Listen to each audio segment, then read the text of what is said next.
Alhamdulillahilladzi 'allamal insana ma lam ya'lam.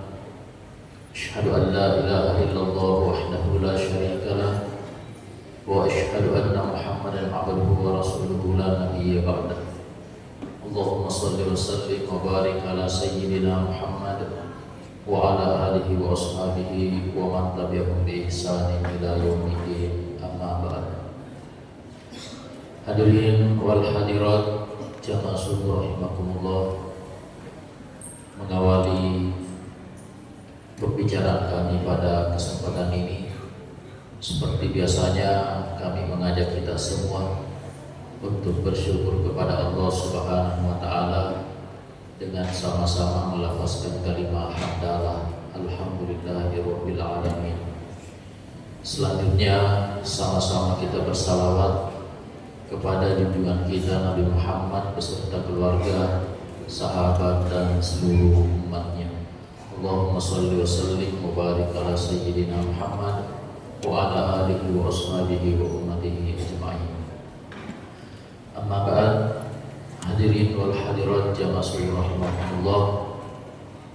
Insyaallah pada subuh hari ini, beberapa menit ke depan kita akan melanjutkan pembahasan kita mengenai sifat wajib bagi Allah Subhanahu wa taala.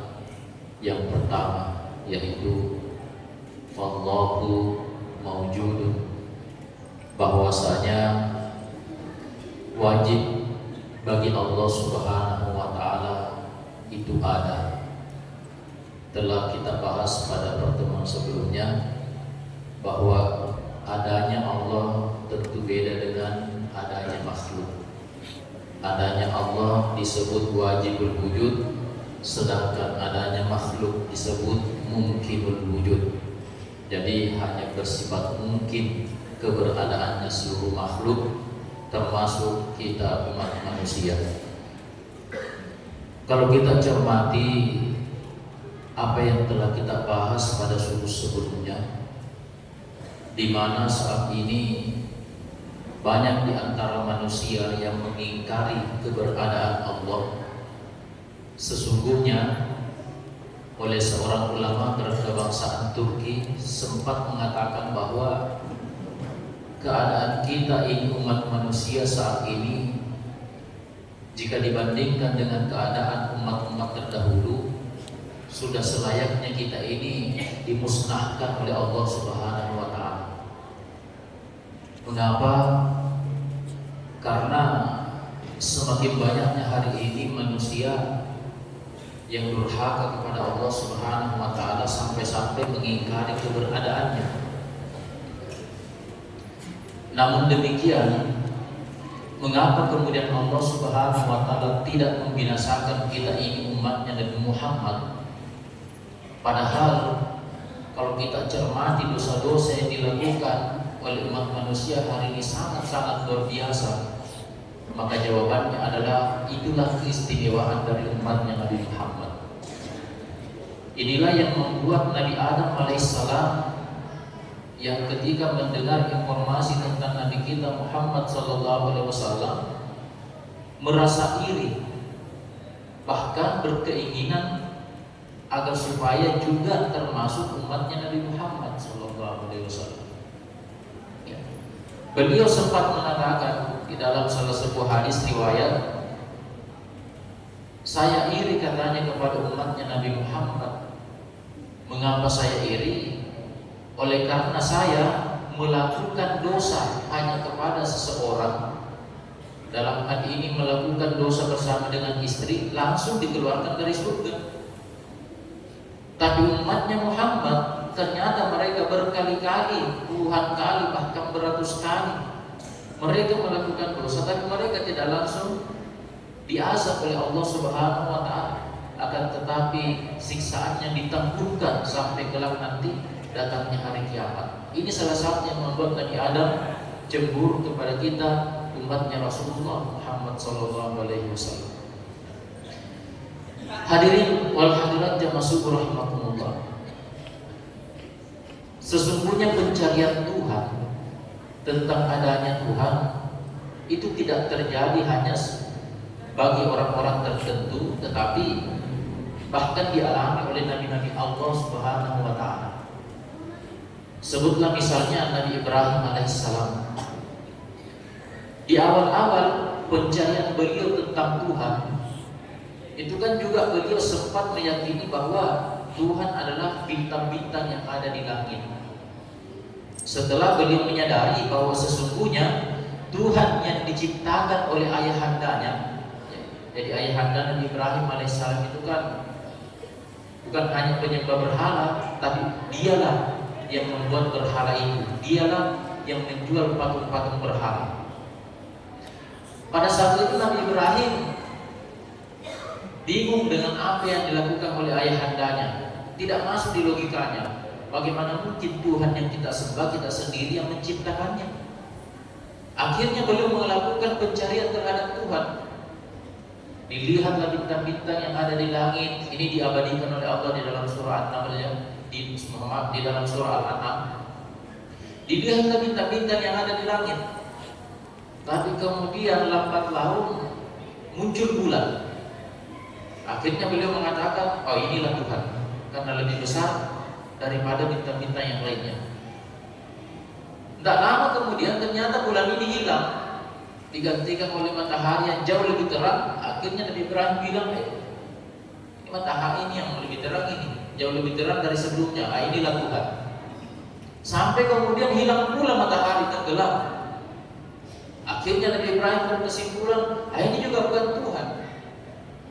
Lalu kemudian Nabi Ibrahim alaihissalam melanjutkan pengembaraannya hingga kemudian Allah Subhanahu wa taala sendiri yang memperkenalkan dirinya kepada Nabi Adam, Nabi Ibrahim.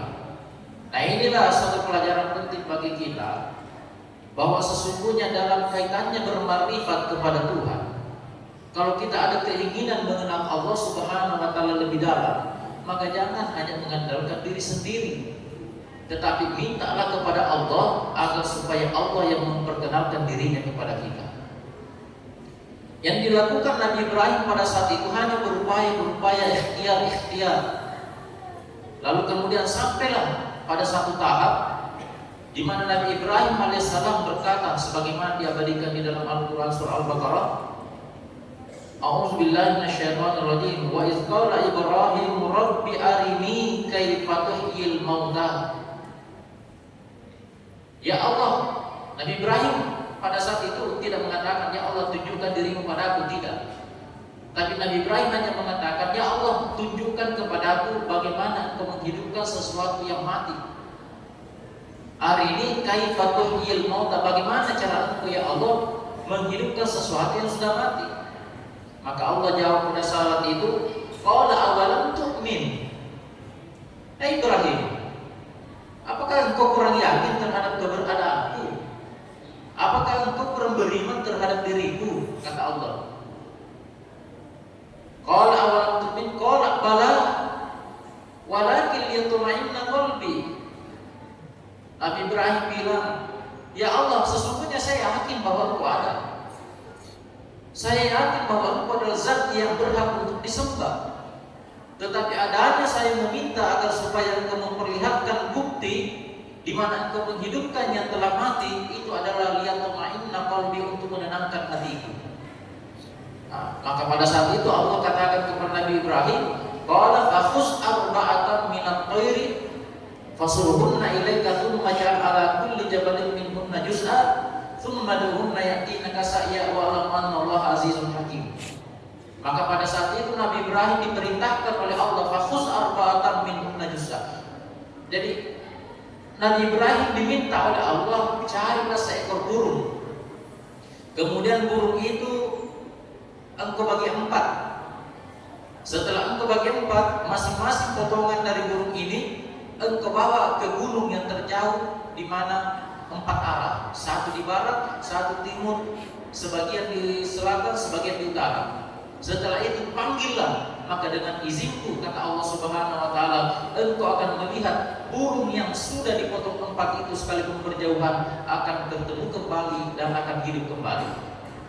Maka pada saat itu sesuai dengan arahan Allah Subhanahu wa taala, Nabi Ibrahim alaihissalam melihat secara langsung Bagaimana seekor burung yang sudah dibelah menjadi 4 ternyata bisa dihidupkan kembali oleh Allah Subhanahu wa taala. Maka pada saat itulah Nabi Ibrahim alaihissalam bertambah keyakinannya kepada Allah dan pada akhirnya memperoleh ketenangan yang pada ujungnya Nabi Ibrahim diangkat oleh Allah menjadi Khalilullah, kekasih Allah Subhanahu wa taala. Nabi Ibrahim masih mending karena beliau hanya minta bagaimana Allah memperlihatkan cara menghidupkan yang telah mati. Nabi Musa bukan lagi seperti demikian permintaannya. Dia malah meminta kepada Allah, ya Allah tunjukkan dirimu kepada aku. Perlihatkan dirimu ya Allah kepada aku. Dalam artian Nabi Musa alaihissalam ingin melihat secara langsung Allah Subhanahu wa taala. Insya Allah ini nanti akan menjawab pertanyaan pada suku sebelumnya, kenapa kita tidak bisa melihat Allah. Maka pada saat itu Allah Subhanahu wa taala mengarahkan kepada Nabi Musa alaihissalam. Musa, di sana ada gunung yang namanya Waturi Sinin, Gunung Sinia. Lihatlah ke sana gunung itu. Sekiranya nanti ketika saya memperlihatkan diri saya, gunung itu mampu bertahan, maka engkau akan melihatku.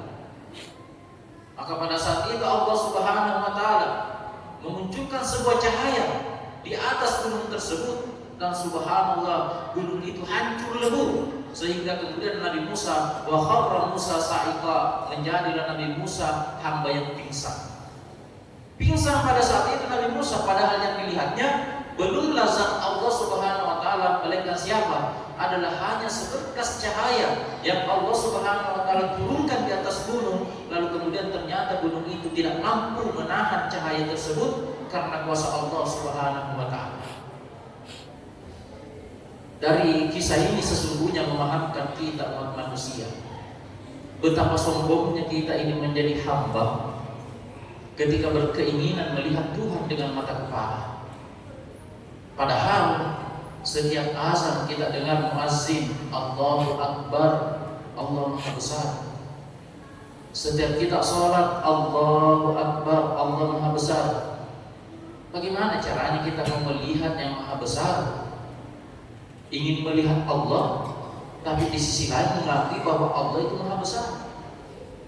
Jadi sesungguhnya ketika ada seorang hamba terbesit di dalam hatinya ingin melihat Allah dengan mata kepalanya, sesungguhnya hamba ini adalah mengingkari apa yang dia katakan di dalam sholat Allahu Akbar.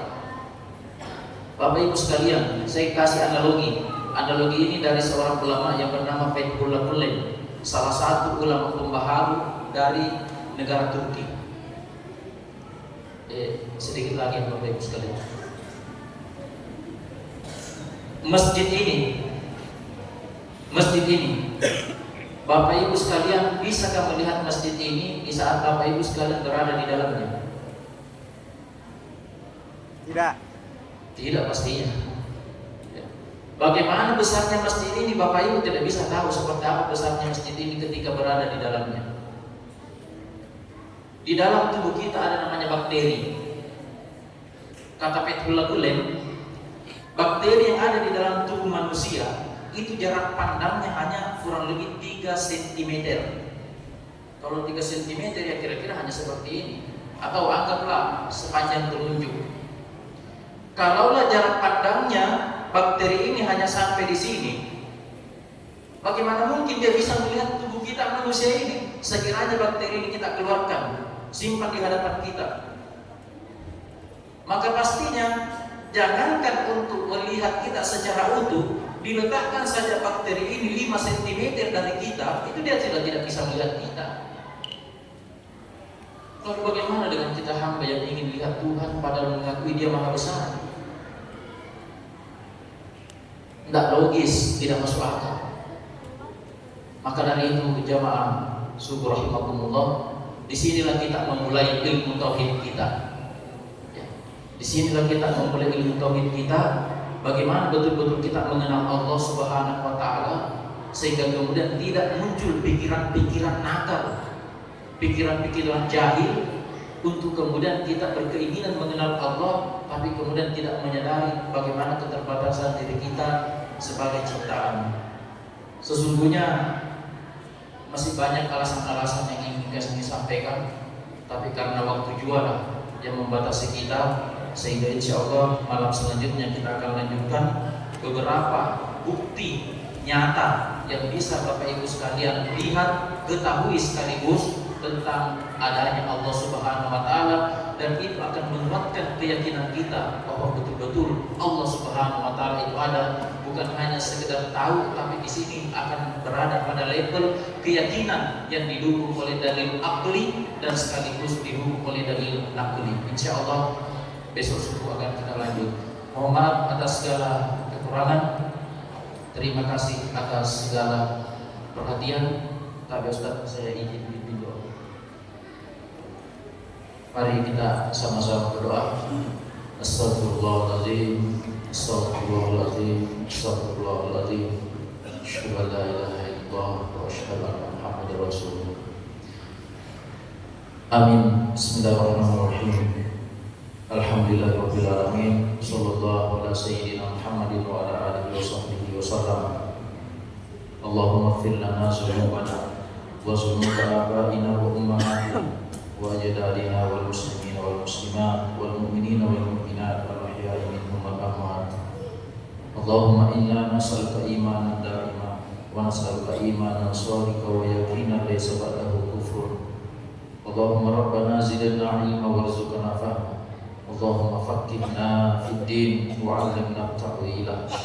Allahumma rzuqna fahman nabiyyin wa hifdzal mursalin wa ta'atan wa ilhaman minal malaikatil muqarrabin. Rabbana hab lana min azwajina wa dzurriyyatina qurrata a'yunin waj'alna lil muttaqina imama. Rabbana zalamna anfusana wa illam taghfir lana wa tarhamna lanakunanna minal khasirin. La ilaha illa anta subhanaka inna kunna minadh dhalimin. Rabbana atina fid dunya hasanah wa fil akhirati hasanah wa qina adzabannar wa qina adzabannar wa qina adzabannar. Sallallahu ala Muhammadin wa ala alihi wasallam. Walhamdulillahi rabbil alamin. Taqabbal du'ana ya Allah bisirril Fatihah.